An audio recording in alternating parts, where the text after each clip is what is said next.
Hey guys, welcome back to the channel, and today we're going to be reacting to 5 reasons you should not mess with the United States of America. And I know what you're thinking, Ryan, you've done this before. Yes, you will be correct in stating that I have reacted to this before, about 3 years ago to be precise. But we're going to be doing it again for very good reason. I'm going to mention a big point of why I'm doing this again at the very end of the video. So stick around for that, troops.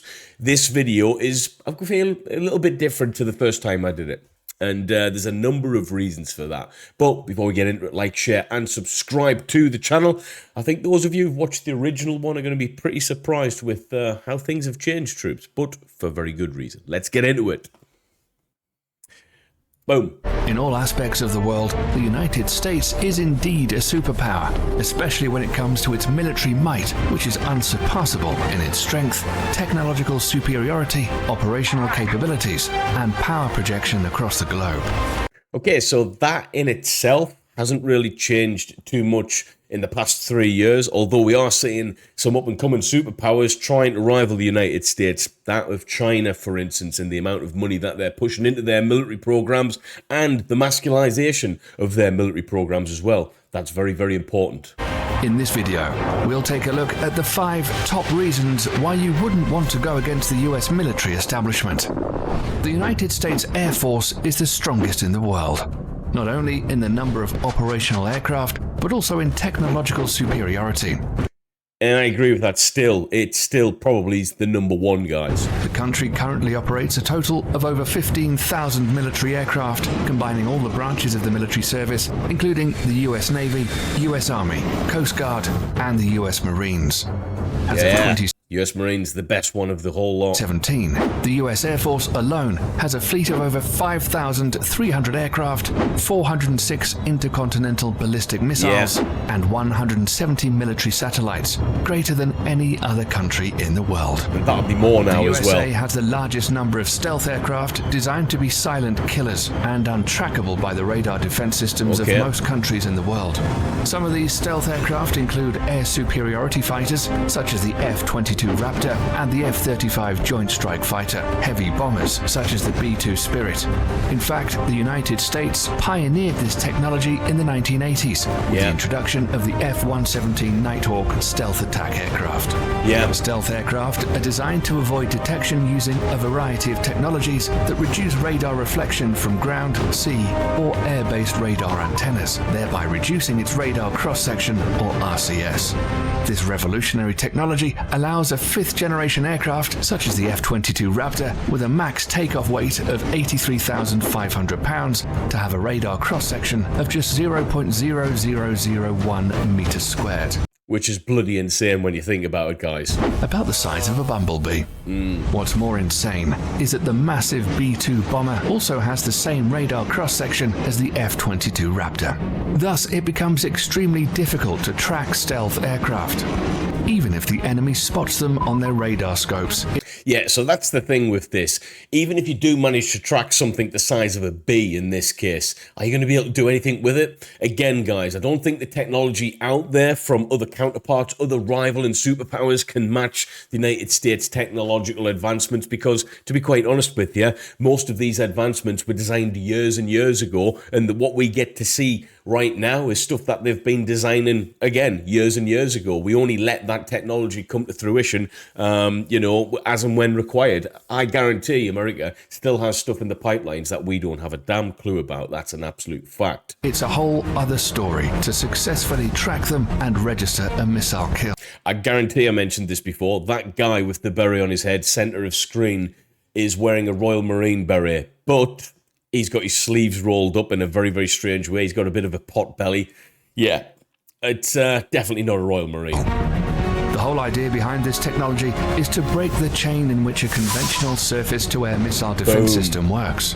It's the same reason countries like China and Russia are also hard at developing their own stealth fighter, the Chengdu J-20 and the Sukhoi Su-57. Right, so let's look at this. The Chengdu J-20 and the Sukhoi Su-57, China and Russia. Now, one problem with this. When you're fighting a war on a front as big as the Ukraine, you've got to think logically about your technological innovations. A lot of these things, these programs that are, taking up a lot of your budget will definitely slow down. I'm not going to say completely stop in Russia's case, but the technological advancements will slow down during this process when they're trying to fight wars. This is one big change, okay? One big change in the whole thing. That still makes it very, very strong and a strong cause for the United States that no one can mess with them. If you think about Russia, I would say their capability has got a little bit weaker since the beginning of Ukraine. Why? You've got a lot of guys fighting on an open front, on a massive front of that. A lot of other things is taking its toll, okay? And you're going to have to stop or pause programs as such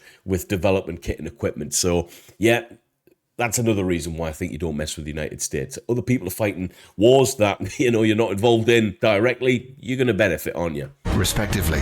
These aircraft will allow the US Air Force to assert its air superiority over any battlefield of the future.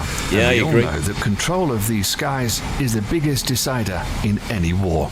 Bearing in mind, artificial intelligence has came a long way since this video as well. And guess what? It's, taking the forefront of the innovation within this airspace as well. Drone technology, swarm drones, cluster drones, all taking control of these things in the air, doing amazing stuff, okay, on the battle space. The next reason why any country going to war with the US military should think twice is because of the strength of the US Navy and its dominance over the world's ocean. Literally got a global reach, guys. Especially the Navy's supercarriers. The US Navy currently operates 11 nuclear-powered Nimitz-class supercarriers, which is the largest aircraft carrier fleet in the world. And if you look at this there, that's 1, 2, 3, 4. That picture there is actually something, there's a part of something a lot bigger. There's like 10 or 15 of these supercarriers or something, all in one kind of super cluster of ships, basically. And they go around in massive, large scales with thousands of individuals working on them, literally scaring the life out of anyone who comes past them, guys. It's an amazing thing. The only Navy There, that can there we come go. Look at 1, 2, 3, 4, 5, 6, 7, 8, 9, 10, 11, like 15 vessels there. close in terms of technological advancement is probably the Royal Navy of the United Kingdom, but they This is the one thing that I think has changed since this video. Yes, we've got things in the pipeline. Yes, we have new vessels that are coming, and we're reshaping what we can do with them. 4-2 Commando Royal Marines are doing a lot of amphibious stuff now on board ships and stuff like that. So our capability is there. It's just a lot smaller than you think. Okay, definitely in regards to America and China. Granted, China has a lot of obsolete old school stuff. Size does matter, guys. No pun intended. only have 2 operational carriers. The Nimitz class. There you go, two, and it hasn't changed much since then as well. 2 just doesn't cut the mustard. You think about it, 1 rogue bomb, 1 rogue airstrike, or something like that puts one of them out of use. You've got another one heavily under pressure. We break down all the time. I was on these ships breaking down all the time. Yeah, it's not a good story for the UK, unfortunately, which doesn't bolster the strength of the United States an awful lot. The United States bolsters the strength of the UK. Carriers has a displacement of over 100,000 tons and can carry a complement of up to 70 aircraft. They're literally a floating small town in the ocean with Quite its literally. own airport. The Nimitz-class carriers in themselves are extremely potent offensive weapons, but the way they operate in what is called the carrier strike groups makes these ships even more deadly. A carrier seldom deploys alone. There are always a fleet of surface and underwater assets surrounding them and forming a strike group. These include guided missile cruisers, a destroyer squadron, attack submarines, and other support vessels. Together, they project the power of the carrier and at the center of the group forward towards the enemy. Look at that right there. I mean, that doesn't even look real. It doesn't look real. It's something out of a war movie. We've got like 1, 2, 3, 4, 5, 6, 12, 18, 20. We've got like 50 vessels there. 50 vessels, like ready to kick your ass against, like, a Somali pirate or something, like trying to steal a vessel or something. I mean, come on, what are you going to do with this? And there's a few of these around the globe as well, all over the place. Scary. While the carrier is carrying out its offensive role with the use of its air wing, the other ships are responsible to protect its flanks against any enemy attack. So effectively what they're saying is this is a fortified kind of way of maneuvering these vessels across the sea, and you're not even going to be able to hit them either. Why? Because they're protected by the other vessels, and the other vessels protect these other vessels, and then the hundreds of planes that are on there are going to protect the vessels even more. So you try it, is effectively what they're trying to say. This combination of offensive and defensive strategy makes the US carrier strike group almost impenetrable. I would say it's almost impenetrable. I mean, if you think about the overall size of that strike group, the sheer volume of ships, the sheer volume of of their arsenal in terms of their overall capability, it's a battlefield, worthy size group of ships there. Right? They can deploy anywhere, and arguably, in my humble opinion, battles truly are won or lost on the capability of your navy, okay? Why? Resupply, and, your forward projection capability, not just being able to forward project, but being able to get, planes, trains, automobiles, wherever you need them in relatively quick fashion, and be able to deploy from them. A lot of these strike groups can, send infantry groups and mechanized infantry groups and artillery and everything from these ships. So it's truly formidable what the capability is. The United States Navy maintains 9 such carrier strike groups, 8 of which are based in the United States and 1 that's forward deployed to Japan. For over 50 years, this has been the principal element of US power protection, and the Nimitz class of supercarriers are at the center of it all. I think this is the sole reason why nobody messes with America. We've got 5 reasons why you shouldn't mess. I think this is the number 1. I don't think that's changed too much. If anything, and I was going to allude to this at the end of the video, I think it's got even stronger now, okay? The capability of the US Navy is even stronger, making me think that, you shouldn't mess with the US even more so now. Definitely in 2024. Despite this, the US is currently in the process of developing a new class of carriers called the Gerald R. Ford class, intended to replace the Nimitz class ships. Right, I believe they're out now, right, guys? They're out now, I think. This new supercarrier will be even more technologically advanced and is expected to continue US dominance of the oceans well into the late 21st century.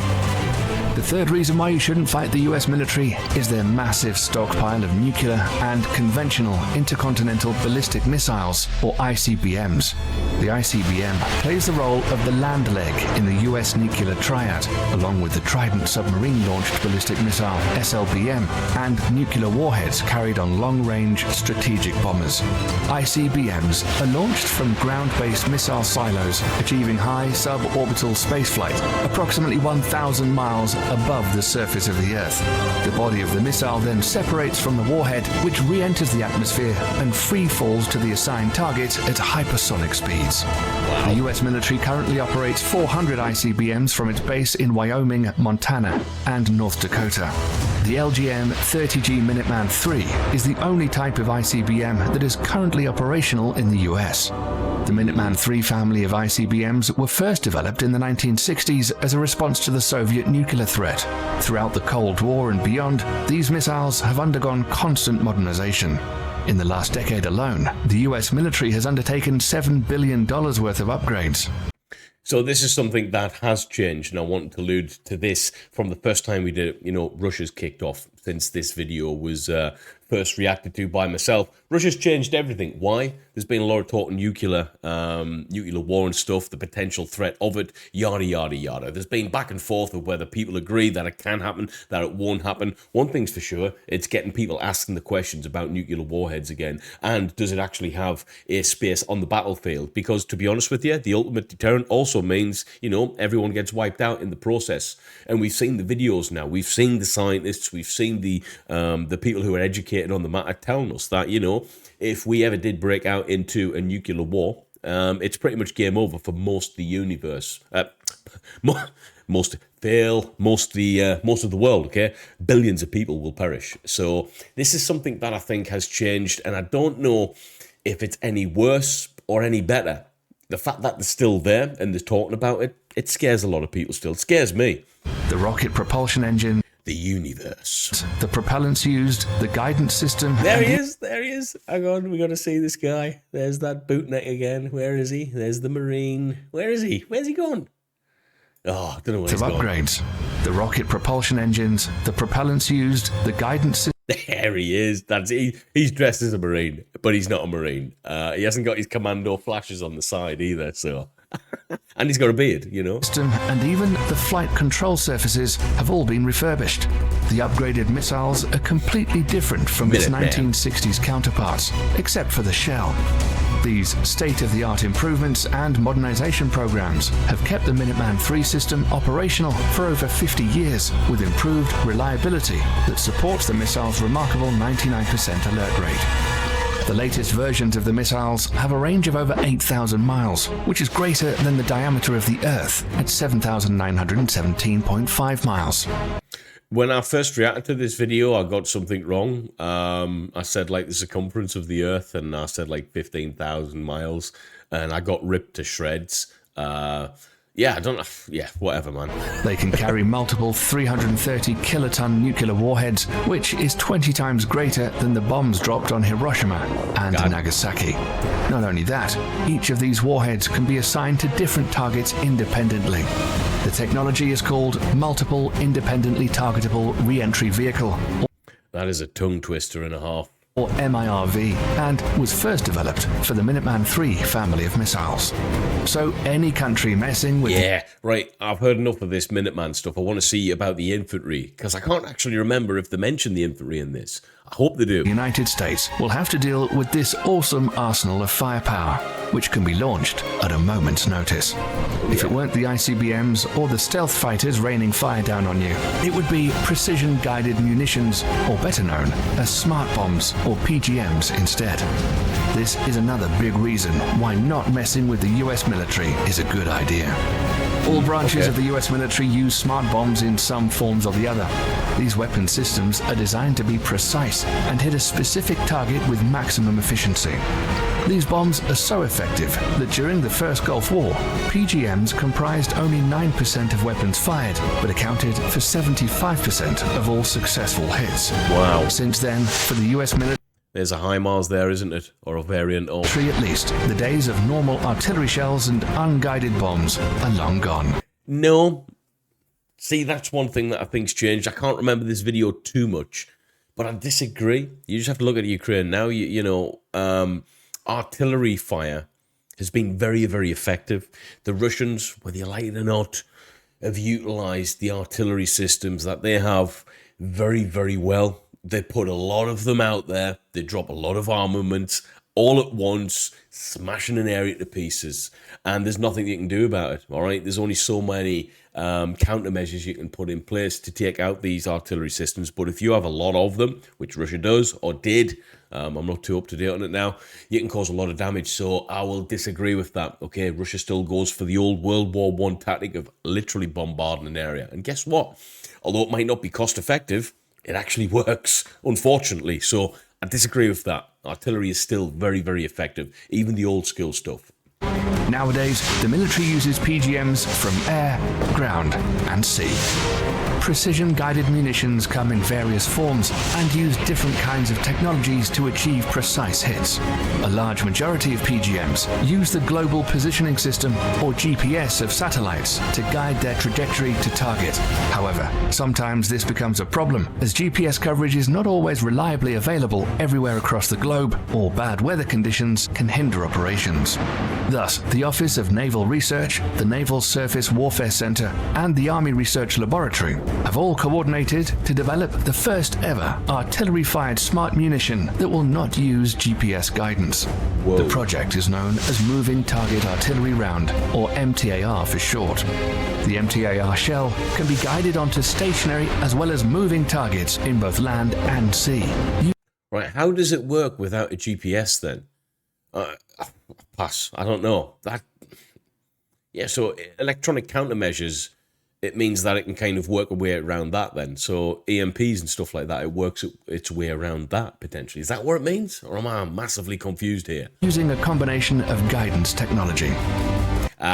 Guidance technology. We're not going to let you know. That's what they say. The best part is that these shells can be fired from the existing M777A2 155mm towed howitzer and the M109A7 Paladin integrated management self-propelled 155mm artillery systems already.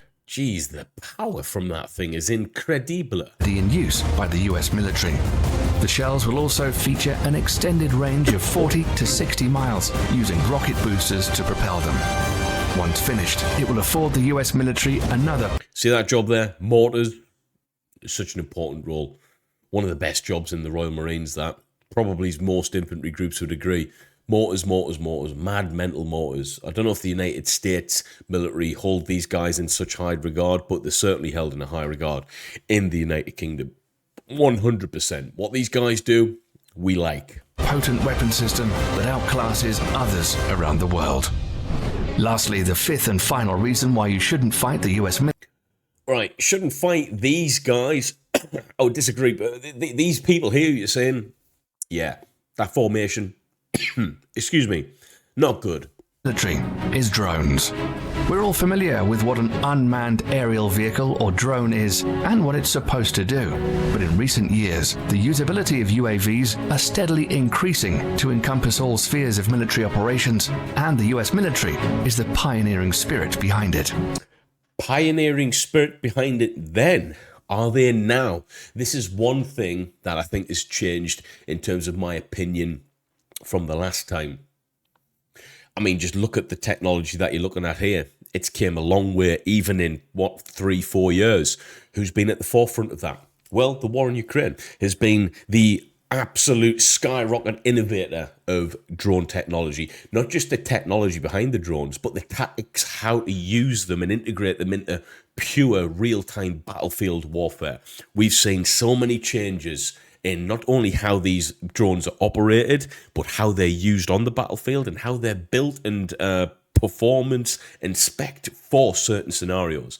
We don't look at these things anymore that you're looking at. We're looking at other little nano drones, little ones that you can hang bombs off, little ones that you can spearhead straight into a building with a munition on the front to blow a hole in it. It's phenomenal, the drone warfare that's took place and the innovation that's came from it. So the one thing that I would say is maybe the United States were at the forefront of that innovation, but I don't think they're there now. I think they're probably still right up there, but because they haven't got real-world experience of using drones to the lengths of what the Ukrainians have had to deal with, and the Russians as well, although they will utilise all of those changes that they're seeing on the battlefield right now, I have to disagree slightly with America being at the top of that food chain with drones. I think it's probably Ukraine, Russia. I don't know which one of the two. Probably Ukraine. At first, used only for surveillance missions, drones were quickly weaponized after the 9/11 attacks and have been extensively used by the US military in the war against terror as an offensive weapon platform. Yes, offensive weapon platforms, but again, they've been, very, very expensive bits of kit as well we utilised in Afghanistan. Big, massive, horrible things to get eyes on and surveillance, but the drones on which we're using now cost 50, 60 quid, drop a grenade on it and let it go. Like, these things have came a lot, they're very, very cost effectively now. It's forecasted that over the next decades, the US is in line to purchase over 1,000 combat drones of various classifications. 1,000 combat drones. I would like to know the number of used drones in Ukraine. That number will be stupid. The combat drones that we used to use as well, I think they'll be rethinking those as well, because do you need one of those things when you can literally use a DJI equivalent that's been jailbroken, the technology's been changed slightly, to be able to bypass that and, let it go and do its combat mission? I think this will be massively different now. What do you guys think? Let me know in the comments. Some of them, like the Lockheed Martin RQ-170 Sentinel and the Boeing MQ-25 Stingray, are already in the final stages of development. I mean, these drones are basically just aircrafts without pilots, so slightly different topic, I know, but the development of drones and the technology of these things, these are not one-fly missions. These are multiple-use drones, okay? That's one difference, I will say. And once finished, will provide the US military with state-of-the-art platforms capable of multi-role operations, ranging from attack missions to aerial refueling. And do we need attack missions done from something that costs billions when you can use, a swarm of drones that cost collectively £1,000, what's the point? Drone technology has reached such heights today that a single UAV can loiter miles above the surface of the Earth for hours, waiting for the target to show its head and sticking with impunity. Again, that's something which has changed. Drones don't have to wait that far up in the air to attack. They can literally just be overhead, 20 feet. You won't hear them. Drop something on them. Bang. This capability will allow all the services under the US military to reduce its dependency on manned platforms, thereby reducing the risks during future combat operations. Oh, yeah. These 5 weapon systems make the US military extremely dangerous for any adversary looking to get into a conflict with them. In a conventional warfare setting, it's almost impossible to beat the US military machine. That's why modern enemies of the United States are employing more and more asymmetric warfare strategies against the mighty US military. Despite that, the US military juggernaut is hands down the most powerful military complex in the world today, and probably will be for decades to come. That's all we have for you today, folks. Right, so the end of the video as promised. The big change for me, well, I lied. There's 2 big changes on this video. First is the Navy capability. I believe that's stronger now. I think the forward projection capabilities for the US Navy is better than ever. There's a few changes, but they're such a formidable force. I think they're stronger now than they ever have been, certainly back then as well. And another capability as well, which I think it's a bit of a double-edged sword, good and bad.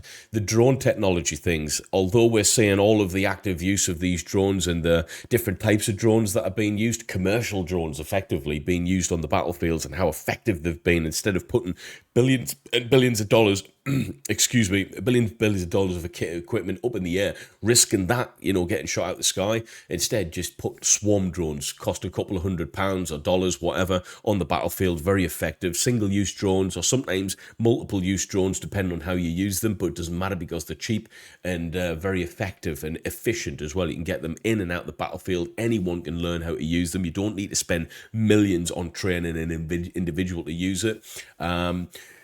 So that's happening in Ukraine. Will America be... the maybe haven't got the combat experience with that type of warfare, but one thing's for sure, the innovation behind it, they'll be taking notes on this as well. So the drone space has changed drastically from when this video was first created and reacted to. So that's one big change in the United States Navy. Do I think the US is a force to be reckoned with still? Yeah, 5 reasons that you shouldn't mess with the United States. Again, I'll finish this with the same thing. You only need one. Just don't. They're too big, too powerful, too strong, too well backed and funded. And I think the funded thing is the massive thing there. So, yeah, guys, if you liked this video, please like, share, subscribe to the channel. I am putting loads and loads and loads and loads and loads of content out now, trying my best to get back into the algorithm and give you guys everything that you desire. And, yeah, troops, I'll see you in the next video. Peace.